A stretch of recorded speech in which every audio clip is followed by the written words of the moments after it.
Welcome back to Following Noadon, a Stormlight podcast. This week is episode 46, and this is our final Words of Radiance episode. After this episode, we will be doing a general Words of Radiance summary and discussion of the whole book, but as far as specific chapter by chapter readings, this will be our final Words of Radiance episode. Paul, how are you doing? I'm doing great. I'm super excited to talk about the end of the book. This was my favorite part. I can't wait to get started. Okay. Elliot, how are you? Little, I might have already said this last time, but a little blown away by the end of this book. It was big. Let's use that word for it. Gotcha.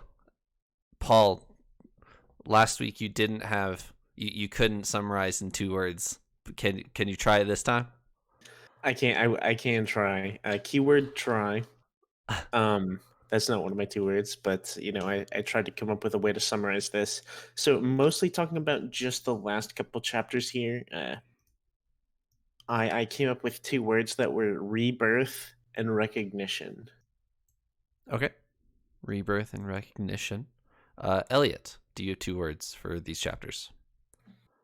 So again, this week, I couldn't come up with some more theme style words. Although, Paul, I think you did it pretty good justice there. I like those 2. I'm really interested to hear what you're going to tell us. But I decided to pick for 2 words to describe this set of chapters: not dead. Not dead. Okay. Yeah. Let's use these 4 words and talk about chapters 85 through to the epilogue of Words of Radiance.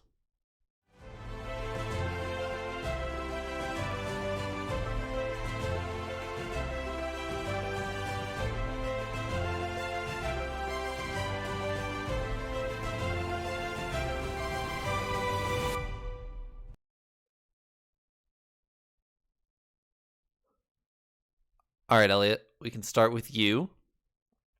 I assume I know what you're trying to say here, but go ahead and summarize what not dead means.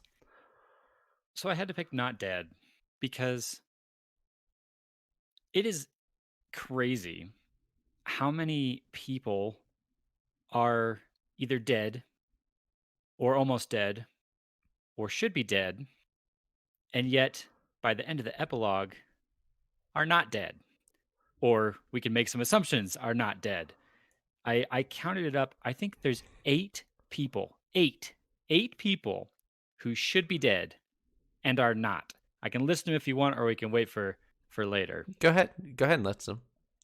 So I'm throwing in this category: Kaladin, Elokar, Dalinar, Syl, Eshonai, Zeth, Yasna, and then I'm going to sneak in Adolin at the end there. I think all 8 of those people should be dead, were dead, or were very, very close to being dead, and yet by the end of this, every single one of them is alive, such that now at this point, now that Yasna's back, we have not lost one single major character over the course of 2 1,200-page books.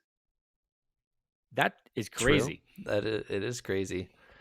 And we'll talk about fake deaths here in a little bit, probably towards the end of the episode. But yeah, you're right. There are a lot of fake deaths and back people that are saved at the last minute, that type of thing.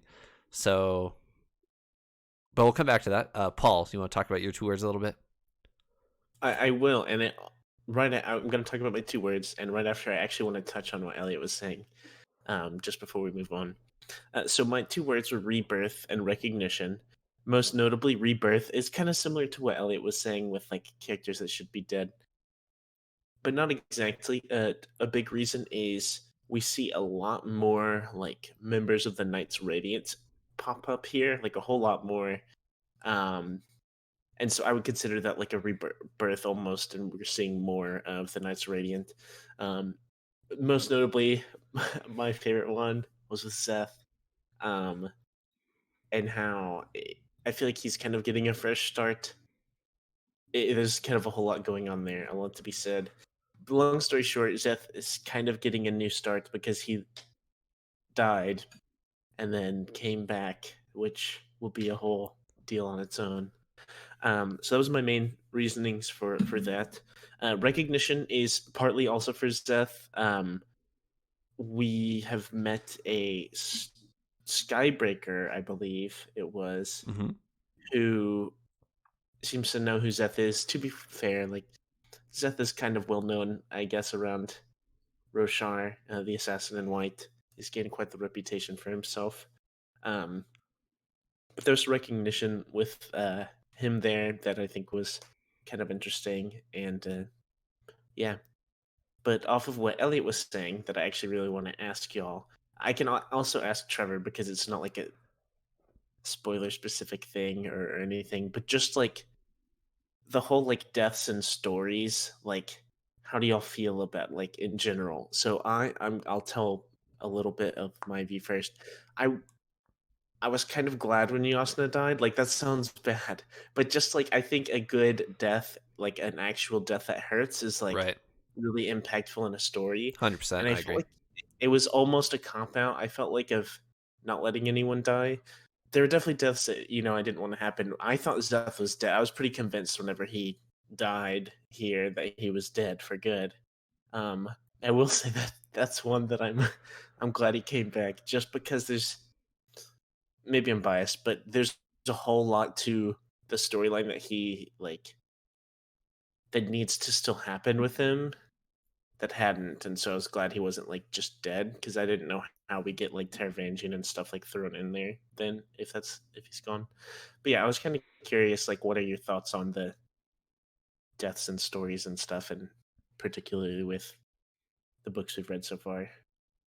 Like, should more people die or should they all stay alive? Like, So Brandon Sanderson has talked about this himself, being asked about Words of Radiance, and it's one of the loudest critiques of Words of Radiance is that there's no real like consequences to the story. There's a lot of fake deaths as we've been talking about, and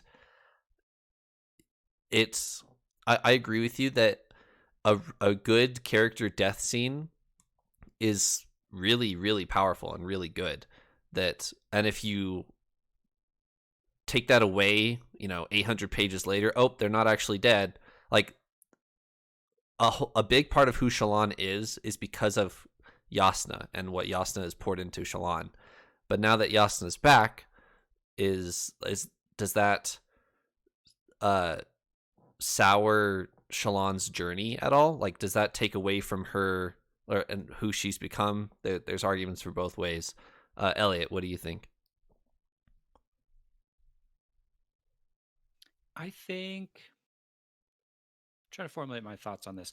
I think, like you're saying, Trevor, that I think emotions are really important in a story. A good story is going to hit you in lots of different emotions. It might make you angry at a character, it might make you really excited, really, really sad. And a character death is one way that you can hit on some of those, emotions, and it can be really like a turning point in a story. But I don't know that I would say that like characters have to die. If a story is still kind of touching on all of those emotions, or like in Shallan's case, she has that painful experience of losing Yasna and having to figure out, okay, how do I keep going from here, having just lost a mentor right after gating her. The fact that she's back later doesn't cheapen that experience for me. Um, Going through it the first time, it now is going to change the experience 100% going forward. But that knowing that the first time, having gone through that, I think is still there. Um, yeah, maybe we'll have to talk more about that in our retroactive look back episode. Did you guys think that, I don't remember who was on which side of the fence here, but one of you thought that Yasna was dead, and one of you thought that specifically she was not dead. So yeah, Elliot, you thought she like escaped to Shadesmar or something like that, split her soul, however your Mhm. theory was there. And Mhm. Paul, you thought she was dead. One of the most one of the ways that you can kind of figure it out as you're going is Stormlight and healing with Stormlight. Is you know that she's a Knight's Radiant. At the time, you don't know the extent of the rules and can she heal herself? Can she, survive that type of attack? But Shallan says something very specifically to Dalinar as she's revealing herself, and Dalinar's a couple chapters ago is trying to send her back to the war camps, and Shallan says, "I'm pretty sure I could survive a stab to the chest and be perfectly fine." That's exactly what Yasna suffered on the boat. Is they stabbed her through like 4 or 5 times, and then apparently she's fine. I think I appreciated that Brandon Sanderson didn't sell the death too hard. He very much left it open to, she might be alive. Right. There was no body. There's some reasons to suspect that she's still alive, and I think I like the fact that that was always a bit open ended, because then as a reader, when she comes back, I don't feel like I've been played with. I don't that I've been tricked into it, that he told me she was 100% dead and then boom, she's back. It was kind of more like, oh, she might be dead, she might be not, and then she comes back and it's like, oh, okay, she's here. So it was always plausible. So I don't feel like that was too forced as a plot device, if you will. So it worked. I think it worked. I can definitely agree. I think if there's um, so a lot of times whenever I see like the ending of the book here, like we said, there was no notable death. Probably the most notable is like Royan, or Sadius. actually Thaddeus. Well, Yeah, yeah. yes, sure. Um, but as far as I guess like good guys, right? My only like dislike for it, I agree with Elliot on you don't have to have deaths to have a good story, 100%. Um, I think the only thing it really adds is like how strong of a force they're up against. I just feel like if none of the characters ever like seem to die, then like what they're fighting isn't like that strong. I guess it kind of gets like less worried in fights and stuff. Like what's gonna happen, because I feel like I know what's gonna happen. It's just gonna be like a good ending. I do think that with this, so Trevor, Stormlight Archives is going to be 10 books, right? Yes, and depending on who you talk to, I'm about to spoil something, but the first 5 are an arc, and the back 5 are a different arc. There's a And that was time exactly skip. what I was just gonna ask you, exactly that. So kind of with that in mind, thinking about the, like a 5-book set, if you will, kind of being the story. If we take that as the context, building here actually might work really well. I'm I'm probably gonna look back on this and realize how completely wrong I am later. But if he ran slowly, that actually might allow him to raise the stakes quite a bit in the latter half of this 5-book series. If in the first few books we don't go through any major character deaths, but then all of a sudden in the later kind of half, he can ramp it up to 11, and all of a sudden we're going through that kind of level of things. And so if he does that early, then he can't, he's already kind of used that tool, if you will. So maybe that's kind of what he's working with here. I will say, if we go the entire 5-book series without losing a major character, that probably would bother me a little bit. If our heroes are invincible, Right. That's not super relatable, and it I don't know, but we'll see. I could see him doing this very intentionally. I could agree with that, and the whole sense that like now we've kind of gotten comfortable, but like if in a later book, Hmm. if someone dies and they're just gone, and we're just like, wait, when's the part where they come back? Like, yeah, that would be kind of crazy. So I agree with you there. All right. My favorite chapter in Words of Radiance is chapter 85. I think it is so cool. Szeth, Dalinar, Adolin duel that like the way the chapter opens, Adolin gets like kicked through this tent and goes like tumbling past Dalinar, and then Dalinar runs to his side, turns around, sees Szeth. Dalinar and Szeth fight, I don't know, for a couple minutes. I love this chapter. It's so good. There's a lot of good quotes, which I'll be reading here in a second.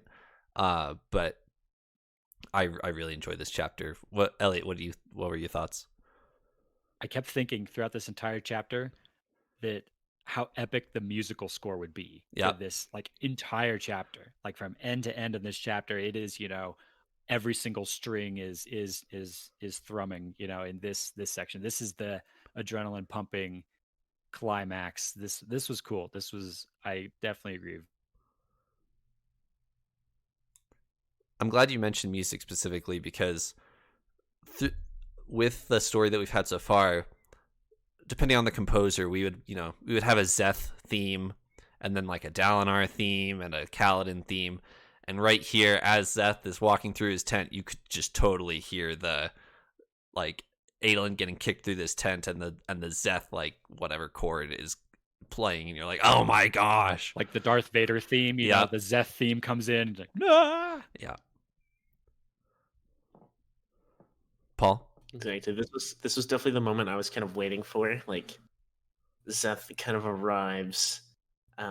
It wasn't the moment at the end, so normally that's what I'm looking for. But this, in the end of this book, like everything going on with like the whole Oathgate and fighting the Stormform, Parshendi, like just everything is crazy. But this is like like Elliot said, that's a great summary. Like Darth Vader arrives, right? Like the main like antagonist or biggest foe to face is now here, and like the potential there, especially with the music and stuff, like he said, is just like through the roof. I do have to say, I love what has been happening with Renarin's character. Like, so even from the start of Words of Radiance, we've seen Adolin as fairly major, I'd say, but Renarin was always kind of on the back foot, and he's just steadily becoming more and more notable and doing more things, and I really love that, and he's quickly becoming like a top character in my mind, and I'm kind of curious to hear your thoughts about it as well. But that's just something I wanted to point out. I really love. I'm a big fan of Renarin and his character. Back when we were in the duel at the end of part 3, I think, Elliot, you had an offhand comment that Renarin just got pushed into favorite character territory for you because of what he did for Adolin and Kaladin in the duel. And we get to see a little bit more progression here, and I think it's pretty obvious that we're going to be seeing more of him in the future, because at the end of this, it's established that he's one of the 4 Knights Radiant that are in Urithiru at the end of the book. So what are your guys' thoughts on Elliot? What are your thoughts on Renarin? As Shallan opens this Oathgate, he's kind of freaking out. He's and at the end of the book, he says he's a Truth Watcher, and everybody asks him like, "What does that mean?" We don't know what that means. What does that mean? And he just says, "I see." So his powers have something to do with vision, and he's like going on rambles, like he's rambling about the Everstorm as it's coming. What are your thoughts on some of this Renarin content we have? I did not see this coming. I might have been like distracted by all the other stuff and wasn't really paying attention to Renarin, but like even all the way down to the end, like where he steps up and says, "I'm a Truth Watcher," it was a surprise to me. I was like, "Wait, whoa, what?" Looking back, it's obvious. As you go back and read through these chapters a second time, it's like, oh, okay, makes perfect sense. But I was quite surprised. I did not see this one coming. I'm still trying to figure it out, because especially in this scene right here. So in chapter 85, towards the beginning here, he's rambling. He's like a madman. It seems like he's seeing the future, but all he can say is like, Everstorm, death. And so it's like, what? I'm scratching my head. right off the bat here, okay, what is he seeing? What are the mechanics of what he's doing here? Is he actually seeing the future? That doesn't seem to make sense to me because the future he sees is like paralyzing him and everyone's Right. that's not what happens, or at least Right. not yet. And so is he seeing like a further future, or was he seeing just like a possibility and Shalon was able to change it by activating the oath gate? So I'm still very confused in trying to process what this means for him to be a truth watcher and what he can do. But yeah, I was pretty excited about by this. You are wrong. He is sorry, you are right. That Renarin is wrong. As he's ranting about this, he's saying we're dead, we're dead, we're dead, we're dead. And as Right. we just talked about, nobody dies. So we're he's wrong, but what does that mean for his powers? What does that mean for how his magic Yeah. works? That type of thing. Yeah, like we've gotten pretty comfortable with what Shalon and Kaladin can do at this point, but now we're kind of being introduced to some of the others. And I'm very curious to see what all he can do. Because yeah, it kind of drops this. Oh, he's a truth watcher, and we don't fully know the have a grasp on that yet. I kind of wanted to go back to our what was it, the page, the Knights Radiant quiz, and just like read Oh about yeah. truth watchers as soon as I saw this. Um, I did not. I tried to resist a little bit, yeah, I love this role specifically for Renarin because it seems like it'll be something up his alley where he can have a great range of like benefit to the group. But it doesn't seem combat oriented. We haven't seen anything. Seems more like an intel type Right. thing. Like I said, I don't know what a truth watcher is, but yeah, something with like vision, maybe foresight, things like that. Um, I'd love to see it kind of prove Dalinar and Adolin wrong. They are very much like they kind of see Renarin maybe not completely as a failure, but kind of useless. He can't fight, and so that automatically kind of he's not even in the picture. So for him to be able to now contribute to the group and like be who he is without being a warrior would be really cool to kind of show Dalinar and Adolin that there's more than just fighting that can make you great. Yeah. And I'm really glad you guys are talking about this because there is an interesting dynamic between Renarin, Adolin, and Dalinar. Dalinar definitely favors Adolin, or at least he seems to, in these chapters where Adolin's always at his right hand, and Renarin is old enough to be fighting. He's the same age as Kaladin, so Dalinar does seem to be favoring Adolin as they're growing up, and we'll get more of that later. Yes, we got one out of him, Paul. nice. I mean, Oathbringer is 1,300 pages, and you don't think they'll mention, How could we not, right? I mean, they just dropped, a little bomb at the end here. Oh, by the way, Knight Radiant, Yep. Renarin. True. There's got to be more coming. Right. I also noted here in this chapter, Renarin is scratching stuff on the stone. I don't remember if it's the floor or the wall or whatever he's doing, but it's all zeros. Is Renarin the one that was scratching all of those numbers and dates in Dalinar's visions before? I don't think we get an answer here, but that's the question I'm asking. Yeah, it very well could be. Like right now, if we had to guess, I would definitely say Renarin. Just because like all those epigraphs and numbers and things were like found on random items and places like that. Like it wasn't like written down in a book. Seemed like so. I would bet that that's the case. Or and they were written other in glyphs, which is different than the written script language. So you can kind of assume that whoever's writing that doesn't know how to write, which would mean, any 90% of Alethi men don't know how to write. Amaram does, though. Yeah, so now I'm curious. some of those chapters I thought had been pretty clear of like Kaladin's guarding the door outside and no one went in and no one went out. It was just Dalinar, and those sections were what Dalinar himself like in a trance writing. But maybe there's more to this. Maybe it was actually Renarin, and that was his power or whatever, his vision of the future that was counting down to that. I don't know. All right.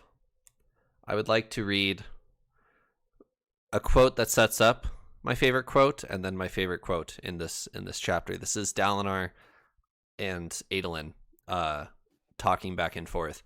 Adolin just got thrown through a tent over towards Dalinar. Szeth is stalking towards Dalinar, and Dalinar turns to Adolin. And he says this. When you take the princedom, son, Dalinar said, don't let them corrupt you. Don't play their games. Lead. Don't follow. Father, Adolin said, his eyes focusing. Dalinar stood up. Adolin lurched over onto all fours and tried to get to his feet, but the assassin had broke one of Adolin's greaves, which made it almost impossible to rise. The boy slipped back into the pooling water. You've been taught well, Adolin, Dalinar said, eyes on the assassin. You're a better man than I am. I was always a tyrant who had to learn to be something else. But you've been a good man from the start. Lead them, Adolin. Unite them. The next page, Dalinar and Szeth are fighting, and it goes into this quote. Dalinar's ribs cracked. He grunted, stumbling, almost falling. He swung his blade towards Szeth, warding the man back, but it didn't matter. The damage was done. He sank to his knees, barely able to remain upright for the pain. In that instant, he knew a truth he should have always known. If I'd been there on that night, awake instead of drunk and asleep, Gavilar would still have died. I couldn't have beaten this creature. I can't do it now, and I couldn't have done it then. I couldn't have saved him. It brought peace, and Dalinar finally set down that boulder, the one he'd been carrying for over 6 years.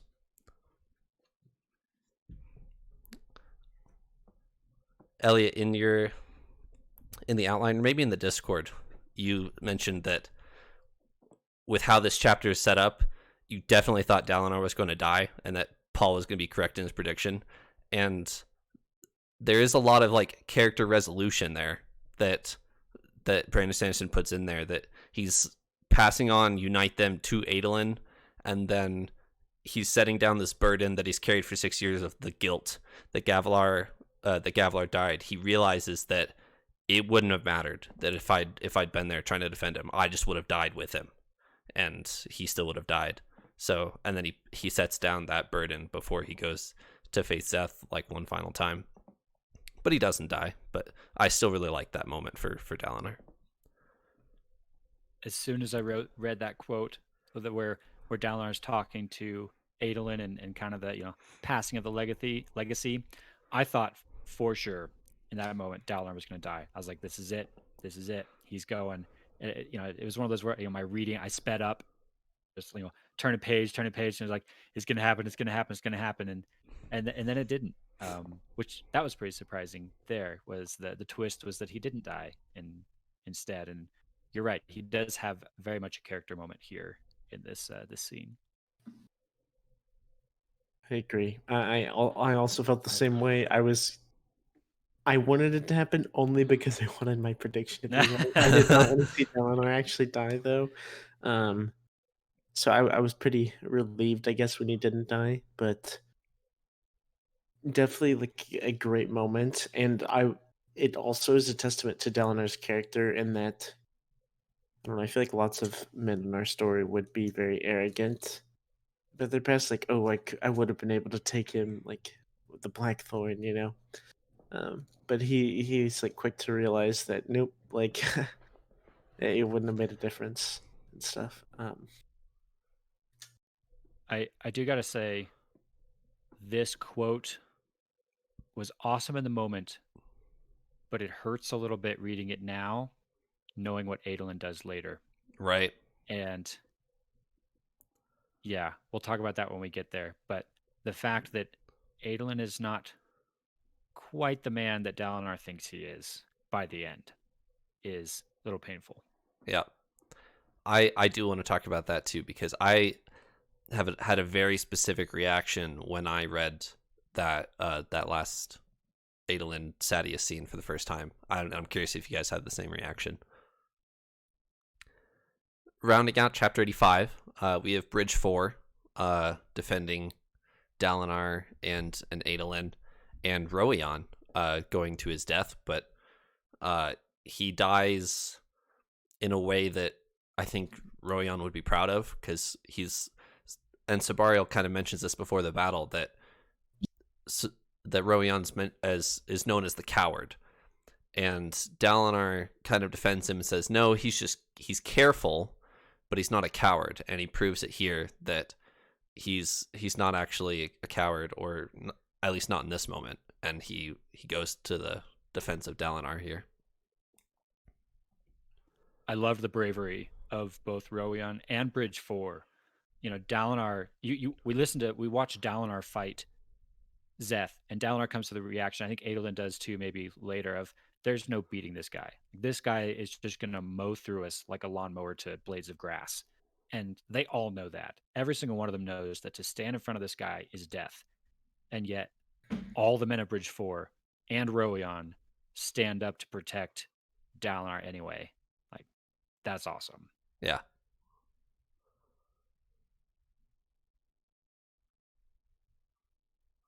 And then Kaladin shows up. Just a curious question here. How long do you think it took Kaladin to get from the war camps to Narak? I guess I'm not 100% sure how far that is, but a minute or two.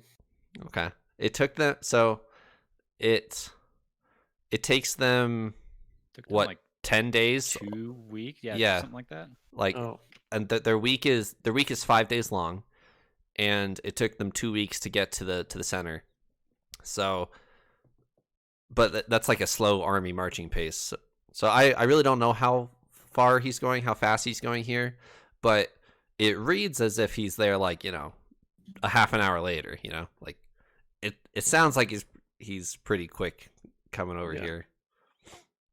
True. I will say, like, as soon as Szeth sends Dalinar flying, I was like, yep, this is when Kaladin's coming in. Like, it was kind of telltale. It was either that or he was gonna die, and I didn't think that he was gonna die like by flying off and then plopping to the ground, But yeah, it was kind of the cue for Kaladin's like triumphant entry, which I thought was super, super awesome. He kind of like flies in, and it just says like, it gives a great description of Kaladin and just how like blazing he is and how like bright his eyes are, and like just the whole like description I thought was super cool and exciting, like a great entry. And it says that Szeth is like showing like a face of panic, isn't he? Yes. Kaladin lands, and it describes an emblem almost like a sword forms underneath him in Stormlight, and then it evaporates. That's supposed to be the Windrunner glyph, which is right there. So as he lands, there's like this glowing Windrunner glyph underneath him. And can I just read it because it's so awesome? Go for it. Yeah, please do. And then, like a falling star, a blazing fireball of light and motion shot down in front of Dalinar. It crashed into the ground, sending out a ring of smoke. At the center, a figure in blue crouched with one hand on the stones, the other clutching a glowing shard blade. His eyes afire somehow made the assassin seem dull by comparison. He wore the uniform of a bridgeman and bore the glyphs of slavery on his forehead. The expanding ring of smoky light faded, save for a large glyph, a sword-like shape, which remained for a brief moment before puffing away. You sent him to the sky to die, assassin, Kaladin said, Stormlight puffing from his lips. But the sky and the winds are mine. I claim them as I now claim your life. I got like goosebumps when I read that the first time. That was like, whoa. I got goosebumps just now again. Like, yeah, I did too. It's such a fun, just incredible moment. Probably my favorite, like, description. Now you know where the cover of Words of Radiance comes That from. was instantly what I thought of. Yeah. Instantly what I I've been thought waiting for that. I've been this scene on the cover. Yeah. Like, wait a second, when's that gonna happen? of. Which Yeah, that actually, was happened, and I knew. so the original, fun fact, the original cover of Words of Radiance, he's actually holding a sword in this cover, but it's actually factually incorrect. He's holding a spear at this point, but they said that it would be a spoiler if he was holding a sword, so they changed it to holding a spear. But he's supposed to be holding Syl, which 5 minutes later she changes into a shard spear, but that's not actually quite correct at this point because she hasn't changed it into a spear form yet. But just fun fact. Yeah, that was definitely what I thought of, and I kind of made that connection. Like, yeah, he's a sword, but like they couldn't put a shard blade like in his hand. That would be too much of a spoiler. Right. That really would, actually. Definitely would Yeah. have been too much of a spoiler.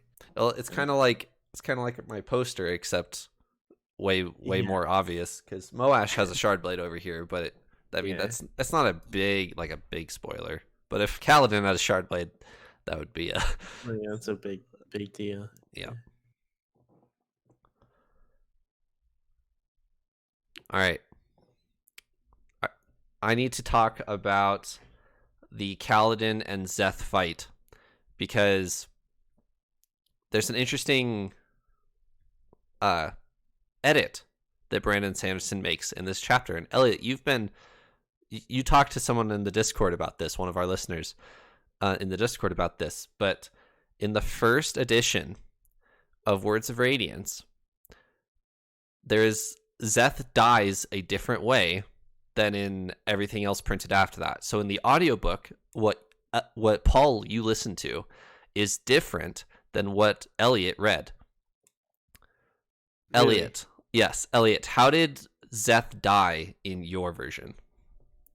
This was a big surprise to me. I did not realize that this was different. So in my book, Kaladin and Szeth are fighting. Szeth kind of gets to this moment where he accepts that his life has been a lie. And so he kind of just, doesn't block the blow. He's going to let Kaladin kill him.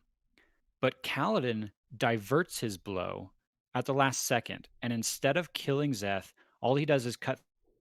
And so then Szeth drops the blade that he has and falls into the storm. And Kaladin sees the storm smash him into a plateau. And that's the last that we see of Szeth there. Paul, how does he die in Really? your version? Wow, that is very different, or pretty different. So similar start. Like Szeth comes to this moment of, like, basically letting Kaladin kill him.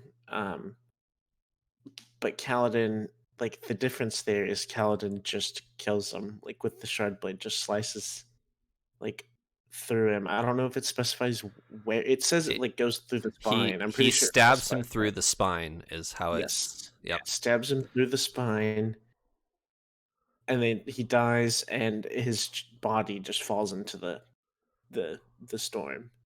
So It just says like his body fell, and his shard blade also like drops, and still says like go get it, and he runs down and catches it and flies back up, and that's like the last we see. So the main difference here, it's kind of the Han shot first scenario here of the so Elliot, in your version, Szeth kills himself. If you want to go that route, he deliberately unbinds his shard blade, becoming not like losing his Windrunner abilities mid-air, and Szeth falls to his death. In the version that Paul listened to, Kaladin takes his advantage and stabs Szeth through the back because he thinks he deserves it. So, what are your guys' thoughts on this change? Paul's is the outdated one, and Brandon Sanderson revised Paul's to Eliot's, if that helps you guys. I was going to ask you that. So yeah, before we share some thoughts, I don't want to use this term because maybe it's wrong, but I can't think of a better way to phrase this. Is the newer version, the one that I read, like the official canon, if you Yes. will? Interesting. Okay. I have a thought about that. So one of the biggest things I wanted to talk about this to y'all was that the fact that Zeth was stabbed through the spine with a shard blade and then was healed. That's pretty in absurd, that's on another level than losing a limb, I don't know, something like that, and then being healed. Right. And so I feel yeah, so I was really curious to talk about that. I don't know, how is that even possible? We did, I mean, he was healed, right? He didn't self-regenerate Correct. um, So and stuff. here's what I'll say about that. Both are, with the knowledge that you guys don't know, both are plausible in the short explanation we get for Zeth's resurrection from the guy who gives him the sword, and that's why we're reading Warbreaker. Just so you know. I totally agree with you, Paul. That's probably the biggest question out of this is, yeah, these are two different healing scenarios, right? Because we've been told that shard blades can cut souls. So if Kaladin has cut through Zeth's spine, the assumption I make from that is that he's severed his soul from his body or destroyed his soul. And so this healing must be somehow repairing or reattaching his soul. Whereas in the version that I read, that wouldn't necessarily have to be the case. Let's say that, Zeth smashes into Plateau. Somehow he's clinging on with 1% of his little life, and this new Shard or Skybreaker guy can come in and just physically heal him, if that makes sense. Right. So, okay, interesting. The other big implication of this, though, is for Kaladin's character.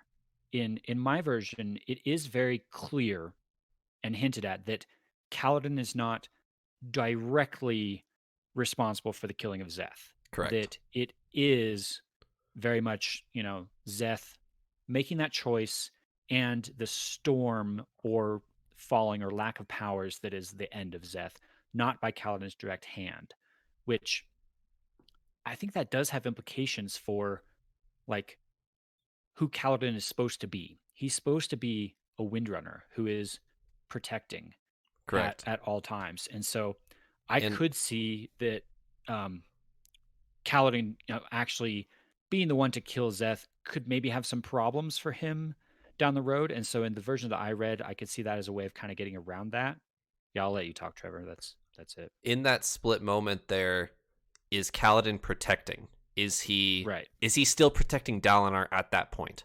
Because the whole reason why he's fighting Zeth here is because Zeth is after Dalinar. At that point, is it Kaladin's duty to just finish Zeth and make sure Dalinar is safe? Or is he supposed to try to keep Zeth alive at all costs? Because two chapters previous, he talks to Moash and says, I'm only going to kill in the daylight, and I will do it if there's no other way. Fun fact, they fly above the storm, and they are in the daylight. That's a little foreshadowing to that scene there. They are in the daylight, and in one version, Kaladin no longer sees Zeth as an immediate threat and spares his life. In the other version, Kaladin just finishes him right there because of everything that Zeth has done. So there's an argument for both ways, I think. That is very much the Han shot first moment of the Stormlight. Yeah. Interesting.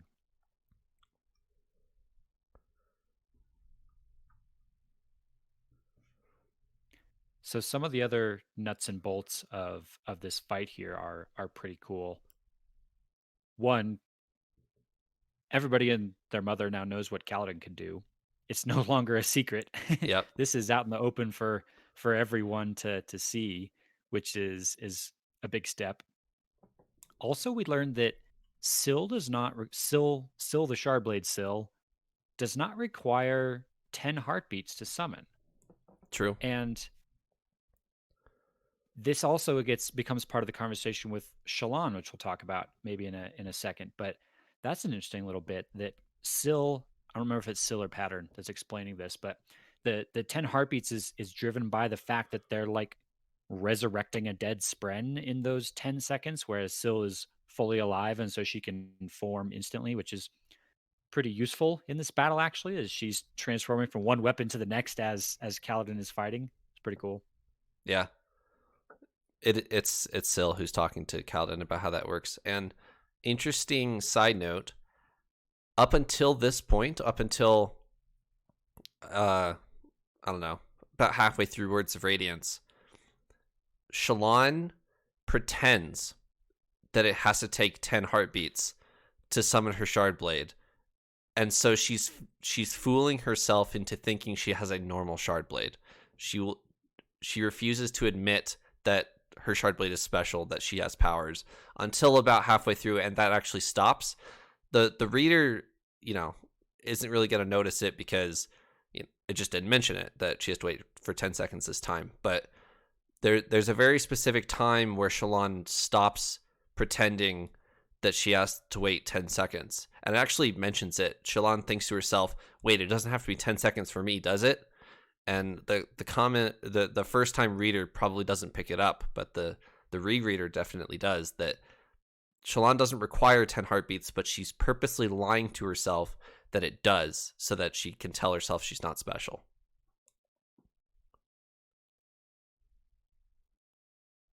Yeah, we'll talk about that more when we get to the Shallan, big Shallan revelation here at the end. But yeah, interesting details.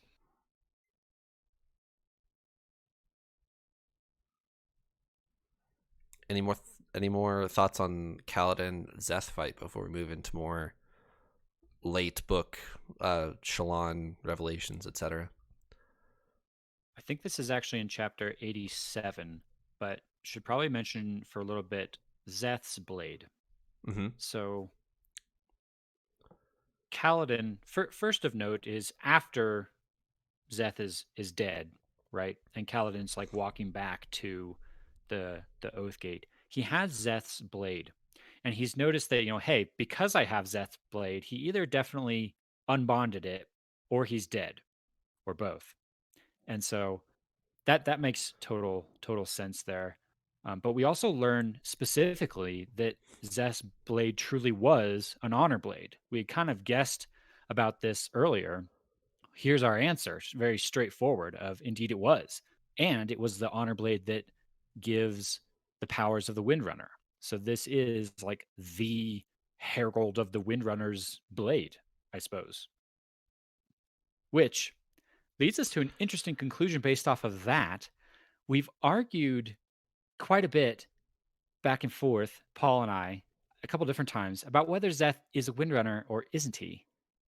This is our answer, but is it an answer?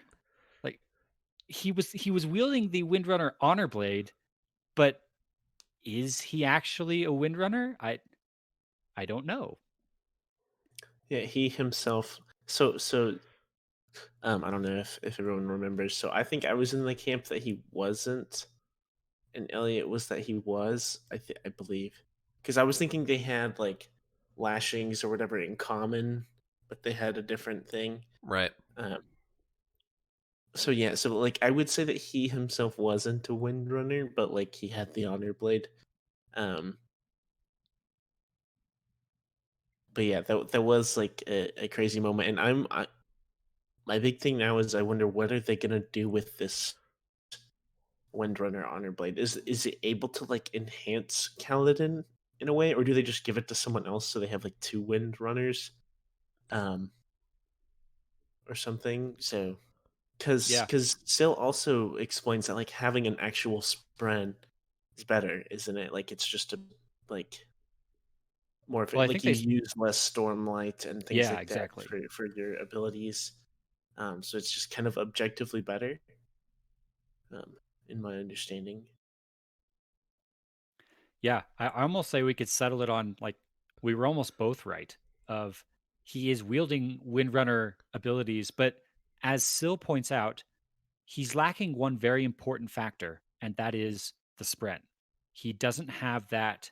I think Syl describes it as a check, the check of having a spren to guide him, which is why he's been so destructive and powerful. If he had a spren, the spren would have stopped him from doing all of these things. He would have cut off Zeth power like Syl did to Kaladin a few times, and I think that just it shows you how dangerous the honor blades can be, and that for the Knights Radiant, like there's a process of kind of the spren selecting the the Knights Radiant and the Knight Radiant learning their abilities and kind of growing and speaking these oaths that matter. Zeth didn't have to do any of that. He's just given this incredible power with no actual like balance of responsibility or a conscience, if you will, in the form of a spren. So maybe we both were right on that one. Pretty much. Close enough. Close enough. The only balance that Zeth had was his Oathstone, which given the wrong hands, he just goes and murders everybody. So That's still one thing I don't fully understand. Is that because he's truthless? Is he given an Oathstone so he's like effectively like a servant or a slave to someone? Is that the whole thing there, or do we understand Oathstone? it hasn't been explained to you, and I don't think it's ever explained as far as I know. But from as far as I understand it, he lives in Shinovar. He's claiming that the Knights Radiant are returning, and he's named Truthless because of that, because they don't believe that the Knights Radiant are returning. And he is then subjugated to serve the royal family. He is given an honor blade and an oathstone and is told that he must follow his oathstone because he's truthless. And so he's kind of cursed with this, like, serving the royal family of Shinovar, if you want to call it that they're all like farmers, and the warriors are the weak class, that we had that weird Shinovar interlude, but yeah, it's not all explained. But from what I understand, he's given the Oathstone and the Honor Blade because he's claiming that the Knights Radiant are returning. Yeah, so far, my understanding of it from what we've seen so far is that there's no like mystical force that's forcing him to obey this Oathstone. It's purely a like religious belief, if you will, of his. Of Right. the shamans of the Shin people have punished him and told him, here's your Oathstone. Whoever holds this, you must obey. And that's all that's holding him to this relationship he has with the Oathstone. Maybe there's going to be more later, but Trevor, seems like you're hinting maybe there's not even. Book 5 is Zeth's book, and I haven't read it yet, and it hasn't been written yet, so I was gonna say we're gonna have to wait for Zeth's book. I'm afraid. I'm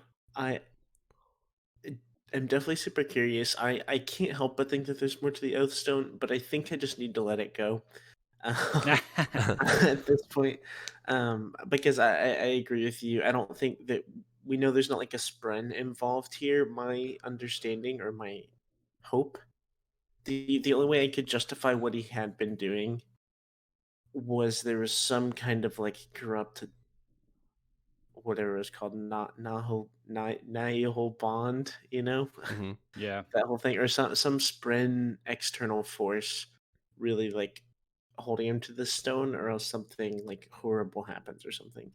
And I don't fully think that's the case anymore, so I can kind of move past that, I guess. I do have one last question in regards to Zeth and Kaladin both. It's that as I was thinking about all of this and this whole Windrunner honor blade, and like you were asking Paul, who are they going to give this to? What are they going to do with this? What is this going to mean? It got me thinking. Each of the different orders of Knights Radiant, we're told, have two surges. We know that Shallan can soulcast, and she can also illuminate, illusion. Yeah. I forget what it's called. But she can do the whole illusion bit, and she can do the soul casting bit. What are the two surges of the Windrunners? Do we know what this is yet? We know the lashings, right? We've learned lots about that. We've seen lots of details all the way back to the very first prologue where Zeth is explaining how the lashings work. It seems like all of Kaladin's powers up till now could be explained as some version of lashings. Have we seen him do something else and I missed it? What's the second surge of the Windrunners?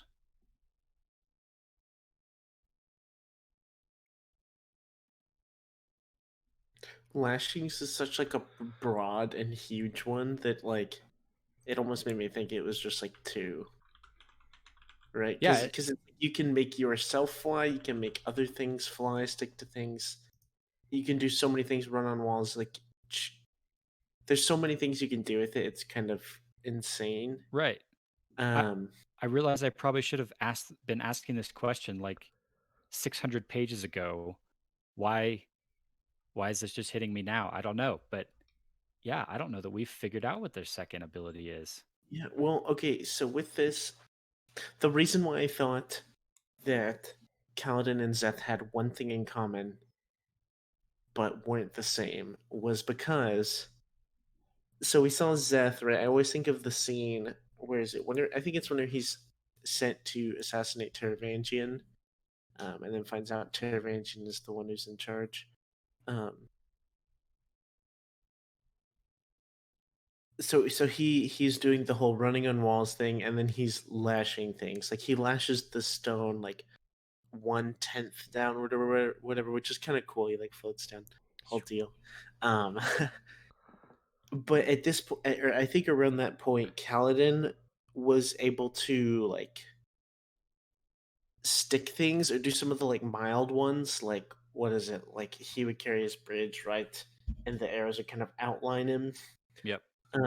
But he couldn't like actually like run on things or like fly or things like that. I feel like that took him a long time. So I guess I thought of that as a separate thing, like the whole mobility aspect, as opposed to like the lashing, like sticking people to things, sticking items to things, throwing things, stuff like that.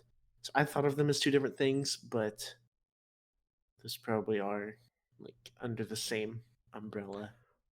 So Or something else. to answer your question, we have been told the two surges, and the lashings are kind of a combination. So the two surges that the Windrunners have are adhesion and gravitation, which means they can control gravity and they can stick things together. So combining those two, you can forms the three lashings of lashing things to other things, lashing things at like reversing gravity for that thing is another lashing. So combining those two powers kind of form the three lashings, if that makes sense. So Paul, you are right. They are different. They would just kind of use them both. Yeah, it's like all used together. Yeah. Like Okay. Working together. So there's like another.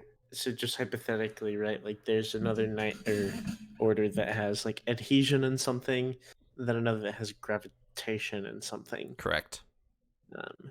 Interesting. So I'm curious what kind of combos could go there and stuff. Yeah. But we will find out. We haven't talked about the Everstorm yet. It's a big red storm. Big rainstorm. Yeah. So I love driving the wrong way on a one-way street. Yes, it is. Yes. I love the words that Brandon Sanderson uses to describe the formation of the Everstorm. He says, like, I think it's Adolin. He looks over his shoulder, and it's as if the sky is warping. Like he uses the word warp, and I think that's a really cool word. That as the red lightning is coming down, it's like bending the air itself, which is really cool. And you're right, it is going the wrong way on a one-way street. If I imagine that Roshar, everything on Roshar is built like this. Like, everything is built for winds coming this way. But now it's about to come the other way, which, if you look at your map, Elliot and Paul, which it's out of frame for you, but the Shattered Plains is on the far east side of Roshar, and the Everstorm is going east. So it formed on the Shattered Plains and it left immediately. But assuming the Earth is round, that's a big assumption, it'll come over on Aemia in a little bit and hit the rest of Roshar from the east side and sweep it like a high storm would. So,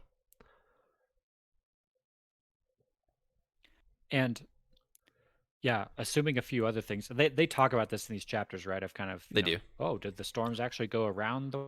That was new information I hadn't thought about before, but that we've learned before that the high storms, when they go from east to west, they kind of die out as they go across the land, which is very similar to how like a hurricane works. It powers up when it's over water, and then as it travels further over land, it slowly dies out.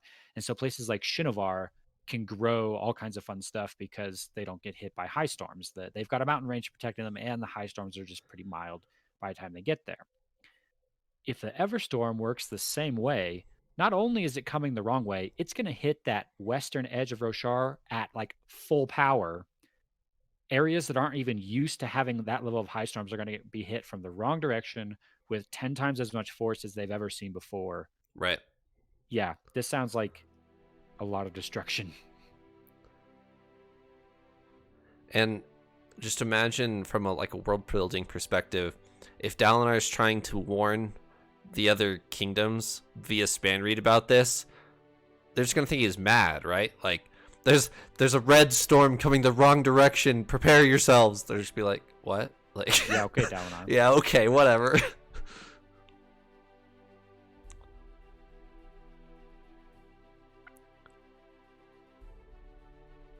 Yeah, they talk too about how they think the storm is going to be coming soon. I think a couple different characters are talking. They're trying to calculate. Oh, it's going to come back. When's it going to hit?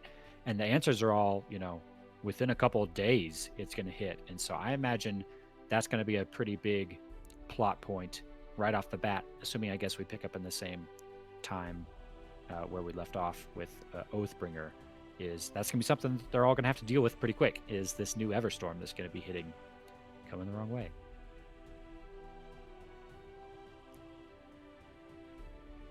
Yeah, as far as like storyline goes, I don't know what you do with this. It's like, okay, well, this storm's just gonna mess everything up. Like, just evacuate and I don't know, plan to rebuild. I don't know what you do. You can't stop it. I'm assuming like. Oh, and it's going to turn all your Parshmen into Voidbringers. Just yeah. Oh, yeah. Bonus. Very fun. Oh my goodness. The war camps, by the end of this book, the war camps are pretty much evacuated, right? They tell everybody to show up to Yurthiru, and some people come, some people don't.